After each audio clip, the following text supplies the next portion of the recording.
असलामुअलैकुम प्यारे दोस्तों। पहले तो सब बेलियां यारां मित्रां नूं ईद मुबारक। उस तो बाद एक कहानी सुनाने तुहानूं जिहदा उनवान है शेर ते खोता। एक जंगल दे विच ना शेर हुंदा बड़ा ही अच्छा।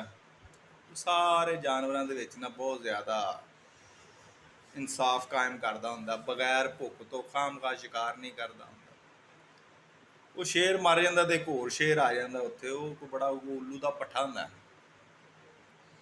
ਖਾਮ ਖਾ ਜਾਨਵਰ ਮਾਰੀ ਜਾਂਦਾ ਹੈ। ਉਹਨੇ ਅੱਤ ਹੀ ਚੁੱਕੀ ਹੁੰਦੀ ਹੈ।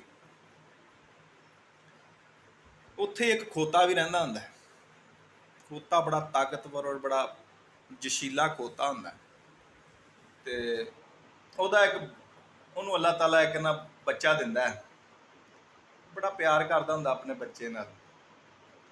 ਇੱਕ ਦਿਨ ਕੀ ਹੁੰਦਾ, ਉਹਦਾ ਬੱਚਾ ਨਾ ਬਾਹਰ ਨਿਕਲ ਜਾਂਦਾ ਸੈਰ ਕਰਨ।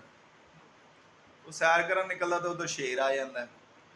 ਉਹ ਉਹਨੂੰ ਫੜ ਕੇ ਖਾ ਜਾਂਦਾ ਖੋਤੇ ਦੇ ਬੱਚੇ। ਖੋਤੇ ਨੂੰ ਪਤਾ ਲੱਗਦਾ, ਉਹਨੂੰ ਬੜਾ ਦੁੱਖ ਹੁੰਦਾ ਵੀ ਯਾਰ ਛੋਟਾ ਬੱਚਾ ਸੀ, ਚੱਲ ਸ਼ਿਕਾਰ ਕਰਨਾ ਸੀ ਕਿਸੇ ਵੱਡੇ ਜਾਨਵਰ ਦਾ ਕਰਦਾ, ਕੋਈ ਪਾਂਦਾ ਵੀ ਉਹਦਾ, ਨਿੱਕੇ ਜਿਹੇ ਬੱਚੇ ਨੂੰ ਖਾ ਗਿਆ।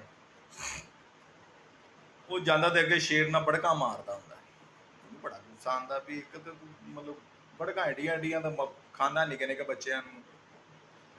ਉਹਨੂੰ ਸ਼ੇਰ ਨੂੰ ਕਹਿੰਦਾ ਵੀ ਲੈ ਵੀ ਅੱਜ ਤੋਂ 1 ਮਹੀਨੇ ਬਾਅਦ ਨਾ ਆਪਣਾ ਮੁਕਾਬਲਾ ਹੀ ਤਿਆਰੀ ਕਰ ਲਾ, ਤੇ ਤੇਰਾ ਤੇ ਮੇਰਾ ਮੁਕਾਬਲਾ ਹੈ। ਸ਼ੇਰ ਨਾ ਹੋਰ ਇਸ ਗੱਲ ਨੂੰ ਮਜ਼ਾਕ ਸਮਝਦਾ। ਉਹ ਰੋਜ਼ ਲੰਘਦਿਆਂ ਨਾ ਉਹਨੂੰ ਕਹਿੰਦਾ ਲੈ ਬਈ ਤੇਰੀ ਜ਼ਿੰਦਗੀ ਦੇ 29 ਦਿਨ ਰਹਿ ਗਏ, ਲੈ ਵੀ ਹੁਣ ਤੇਰੀ ਜ਼ਿੰਦਗੀ ਦੇ 28 ਦਿਨ ਰਹਿ ਗਏ, ਕਰ ਲਾ ਤਿਆਰੀ,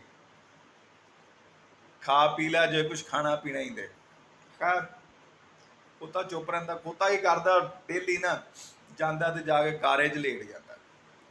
ਗਾਰੇ 'ਚ ਮਾਰਦਾ ਲੇਟਣੀ ਆ, ਉਹ ਸੁਕਾ ਕੇ ਤੇ ਫਿਰ ਗਾਰੇ 'ਚ ਲੇਟ ਜਾਂਦਾ।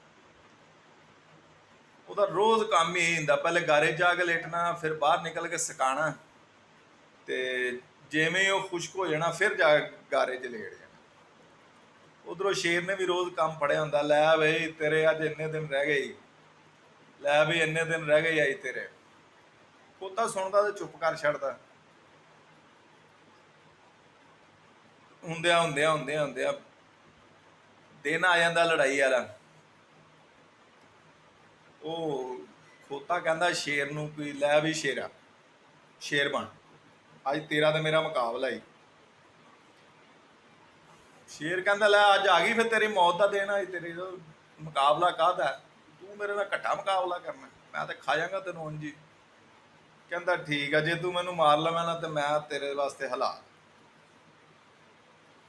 ਦੋਨੇ ਨੇੜੇ ਆਂਦੇ ਆ ਤੇ ਮਾਰਦਾ ਸ਼ੇਰ ਛਾਲ ਮਾਰ ਕੇ ਨਾ ਲੱਕ ਦੇ ਉੱਤੇ ਵੱਢਦਾ ਦੰਦੀ। ਉਹ ਦੰਦੀ ਵੱਢਦਾ ਤੇ ਮੂੰਹ ਚ ਆਂਦੀ ਮਿੱਟੀ, ਕਰਦਾ ਥੂ ਥੂ ਥੂ ਥੂ ਥੂ ਥੂ। ਖੈਰ ਉਹ ਬੜੀ ਦੇਰ ਥੁੱਕਦਾ ਰਹਿੰਦਾ, ਮੂੰਹ ਮਾਂ ਸਾਫ਼ ਹੁੰਦਾ। ਤੇ ਖੋਤਾ ਕਹਿੰਦਾ ਜਾ ਤੈਨੂੰ ਇੱਕ ਹੋਰ ਹਮਲੇ ਦਾ ਮੌਕਾ ਦਿੱਤਾ। ਬੜਾ ਗੁੱਸਾ ਆਉਂਦਾ ਵੀ ਇੱਕ ਤਾਂ ਭੈਣ ਚ ਜ਼ਾਤ ਦਾ ਖੋਤਾ ਤੇ ਗੱਲਾਂ ਕਿੱਦਾਂ ਦੀਆਂ ਕਰਦਾ।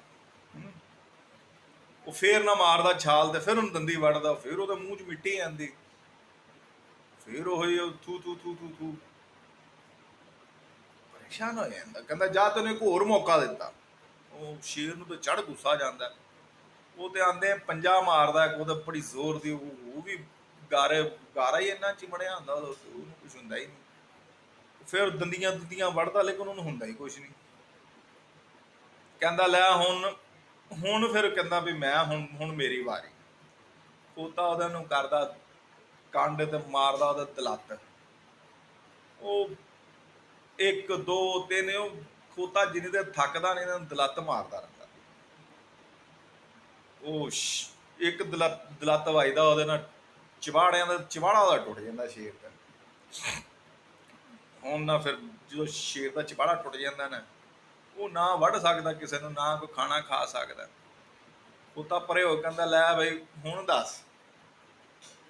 ਘਰ ਸ਼ੇਰ ਨਾ ਹੌਲੀ ਹੌਲੀ ਮਰ ਜਾਂਦਾ, ਗਰੀਬ ਭੁੱਖਾ ਹੀ। ਤੇ ਇਸ ਤਰੀਕੇ ਦੇ ਨਾਲ ਨਾ ਜਿਹੜਾ ਖੋਤਾ ਹੁੰਦਾ ਨਾ, ਉਹ ਆਪਣਾ ਇੰਤਕਾਮ ਲੈ ਲੈਂਦਾ। ਲਓ ਜੀ, ਮੁੱਕ ਗਈ ਬਾਤ ਤੇ ਹੋ ਗਈ ਰਾਤ। ਛਤਨੀ ਸੀ ਬੈਠਕ ਤੇ ਛੱਤ ਲਈ ਸਵਾਰ। ਡਾਉਣੀ ਸੀ ਮੰਜੀ ਡਾਹ ਲਈ ਪੀੜੀ, ਸੌਣਾ ਸੀ ਮੈਂ ਤੇ ਸੌਂ ਗਈ ਕੀੜੀ। ਅੱਲਾ ਦੇ ਵਾਲੇ।